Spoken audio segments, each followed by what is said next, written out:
Well, I think it's very disappointing that the Brexit process has now been entrusted to Jeremy Corbyn and the Labour Party, and I think that the result will almost certainly be, if Corbyn gets his way, that we remain in the customs union, so that we can't control our trade policy, the huge areas of lawmaking we can't control, and Brexit is becoming soft to the point of disintegration. Well, I think Parliament should think about our responsibilities, they should think about what people were promised in 2016, and they should deliver a Brexit that really allows us to take back control of our money, our borders and our laws. And this really doesn't qualify, because you don't take back control of your laws, and you can't do free trade deals if you remain in the customs union.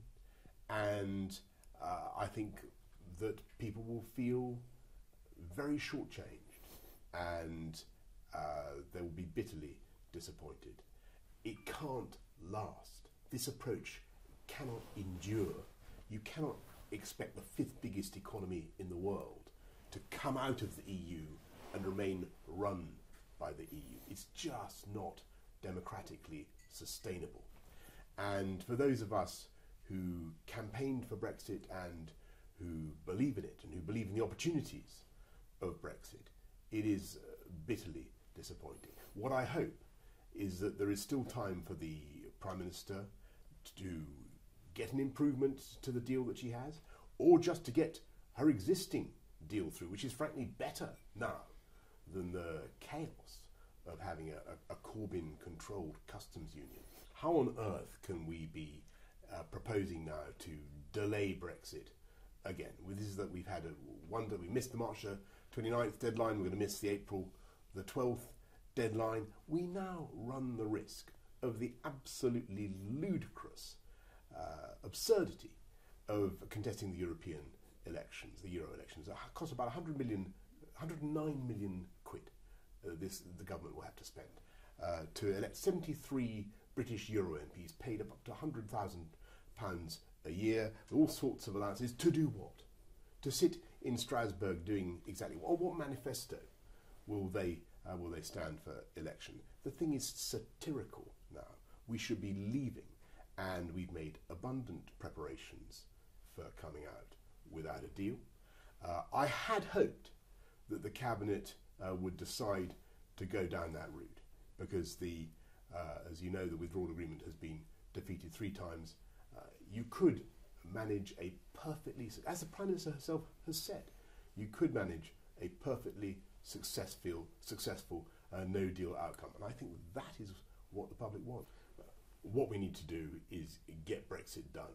And I'll be absolutely clear, we also need a change of approach. And if we're going to have a second phase, and I hope that we will have a second phase, if you get the first bit over and done with, then we cannot go on with a failure to decide about these fundamental issues, whether to remain in the customs union or not, whether to stay aligned with EU single market rules or not. We need to take those decisions, move on, and then start to deliver on the issues that really matter to the British people. I think what everybody in the country wants more than anything else in the world is for politicians in Westminster not to focus on themselves, but to focus on the needs of the country. And the needs of the country now are number one, to get Brexit done and to come out of the EU. And what we've heard tonight is that there's going to be yet more a delay, unacceptable delay. There is no need to extend the Brexit process in the way that we're seeing. I think it's a great shame that we've missed the opportunity to come out at no deal.